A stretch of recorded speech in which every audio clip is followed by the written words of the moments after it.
Shabbat Shalom. Our country's traumas continue. It's not abated. To the contrary, our national crisis is intensifying. We're still in turmoil. Our politics are still in chaos. We are entering an election season that will exacerbate our divisions and test our central institutions even more. It's not only a question of our national fitness. Our personal well-being is at stake. Mental health experts describe patients whose depressed mood parallels the depressing mood of the country. While there have been periods in American history when domestic tensions have been worse, still, it seems like we are entering a deepening and darkening corridor of danger, a corridor that we will yet have to traverse for a considerable time to come. There's been a lot of talk lately about character, integrity, and moral courage. We seem constantly surprised when others do not live up to our expectations of them. We think, how could that person be so craven, so gutless, so lily-livered? We need to know the truth about ourselves, and we need to acknowledge the truth of the human condition. Human beings are fragile. We are more cowardly than courageous. That's why true courage amazes us and inspires us. Fear suppresses virtue more than we care to admit.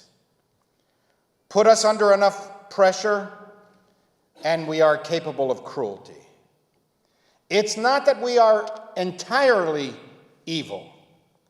It's that we have the capacity for evil.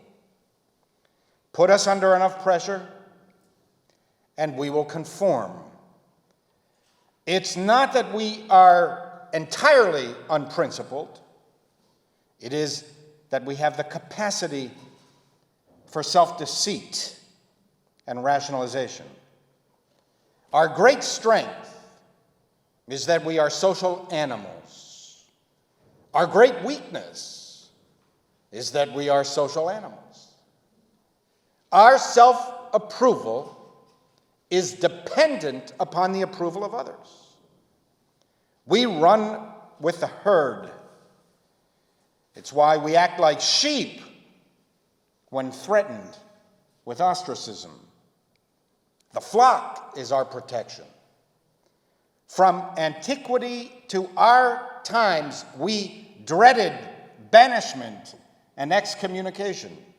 To be outside the herd threatens both our emotional and physical well-being.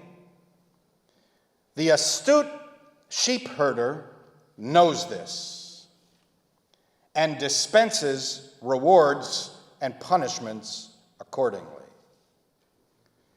Machiavelli wrote, "It's much safer to be feared than to be loved.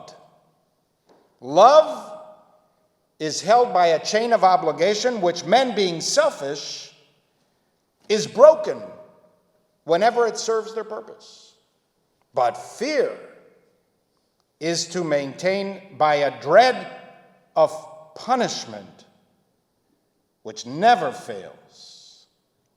For this can be said of men in general, that they are ungrateful, fickle, hypocrites, and dissemblers, avoiders of dangers, greedy for gain. While you benefit them, they are entirely yours." Knowing how susceptible human beings are to reward and punishment, how fear disrupts our emotional equilibrium, the shepherd's character is paramount. It's the shepherd that leads the flock.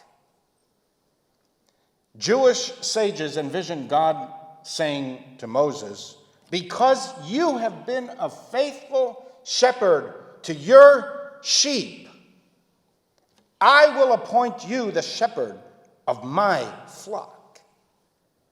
Above all else, God selected Moses because he was a good man.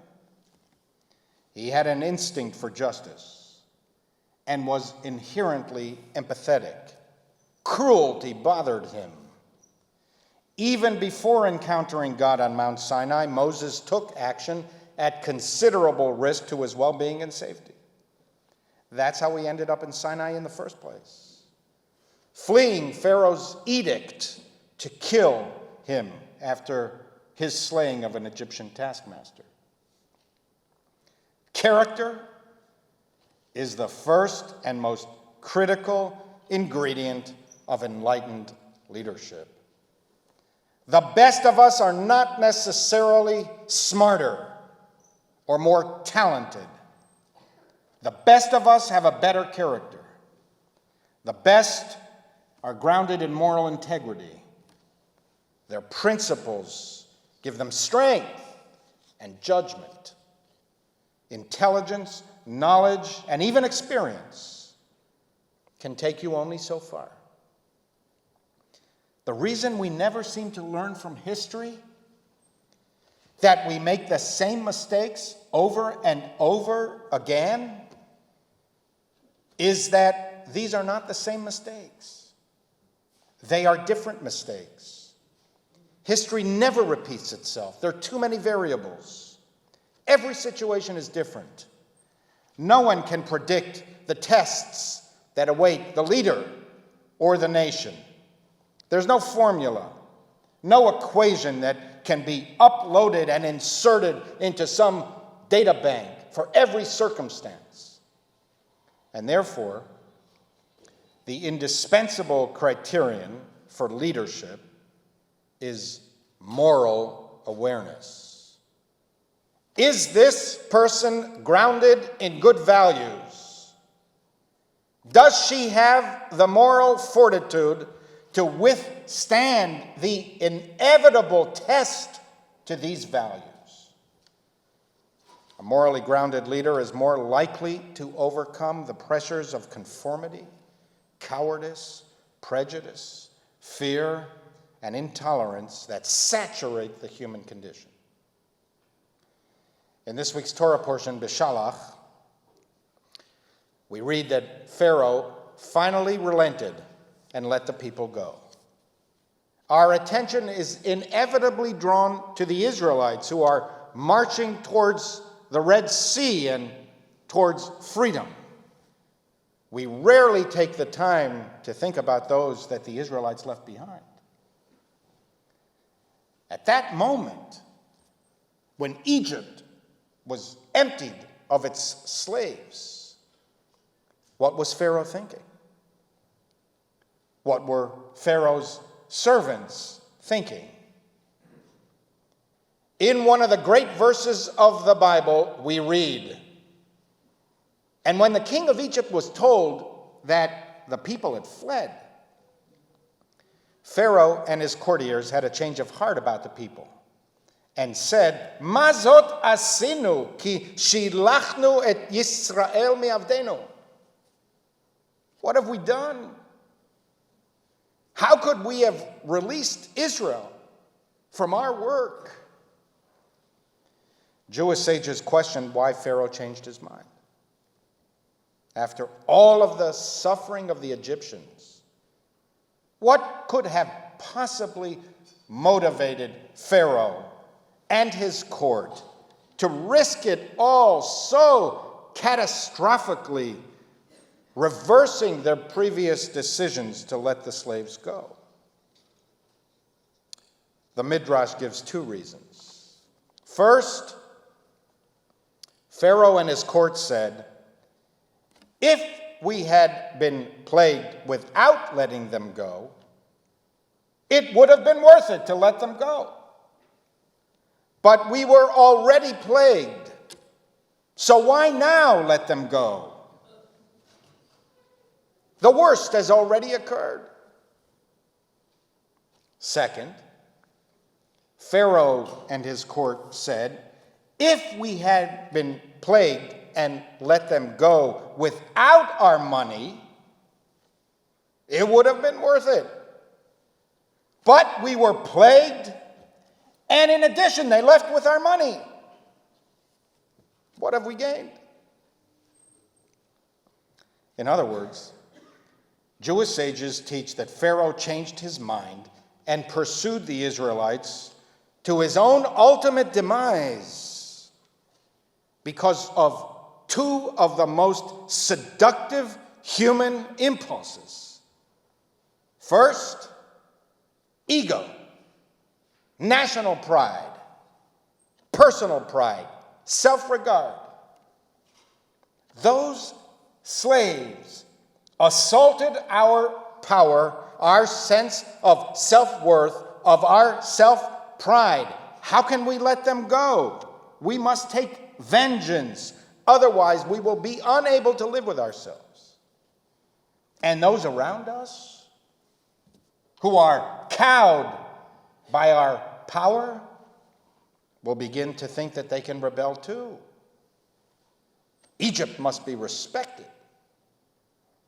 Egypt must be feared, or they will take us for suckers. The second reason that Pharaoh changed his mind,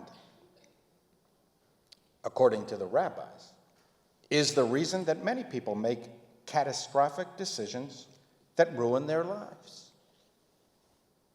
Money, national and personal wealth. Those slaves took our money. Compensation, say the rabbis, for 400 years of slavery. And now they're gone.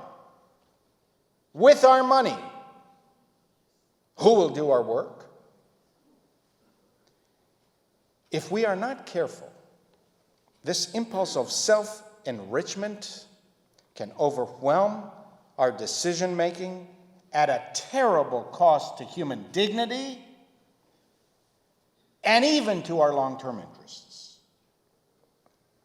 The worst offense against human goodness is to seduce human beings in the viler, more cowardly part of our nature. According to the rabbis, Pharaoh's initial decision to let the people go was not the result of some kind of moral awakening that he had, that slavery was wrong. And so when confronted with the seductions of pride, ego, vengeance, wealth, it overwhelmed reason. Had Pharaoh been anchored in moral values, he could have withstood the assaults on his vanity. But, in the words of that awesome poem by Bertolt Brecht, even in Atlantis of the legend, the night the seas rushed in, the drowning men still bellowed for their slaves. And so in Egypt, Pharaoh too had no concern for the slaves themselves and no second thoughts about the morality of what Frederick Douglass called the means by which men seek to live without labor, to eat bread by the sweat of another's brow, to get gold without digging it. And thus, even after the Israelites departed, while Egypt still bleeding from the plagues, the Egyptians still bellowed for their slaves. It's only when we contemplate the slave as a moral and intellectual being, said Douglass, that we can adequately comprehend the unparalleled enormity of slavery and the intense criminality of the slaveholder. It was because of our country's inability to contemplate the slave as a moral and intellectual being that slavery did not end until Abraham Lincoln ended it more than 240 years after the first slave ship landed on our shores. Because Lincoln was not only smart, he was not only experienced, others were just as smart and just as experienced. But Lincoln was that rare leader, a man of the highest moral integrity, who contemplated the slave as a moral and intellectual being, and whose critical decisions were anchored in moral values. Only when he assumed power did this scourge on our country end. I believe in humanity, despite all our stupidities and weaknesses. I believe in America, in its fundamental optimism and its capacity for self-renewal. I believe in history and history's hope, that our slow, tortured climb up from the pits of depravity can lead us into the sunlight of a new dawn. History says, don't hope on the side of the grave. But then, once in a lifetime, the longed-for tidal wave of justice can rise up, and hope and history rhyme. So hope for a great sea change on the far side of revenge.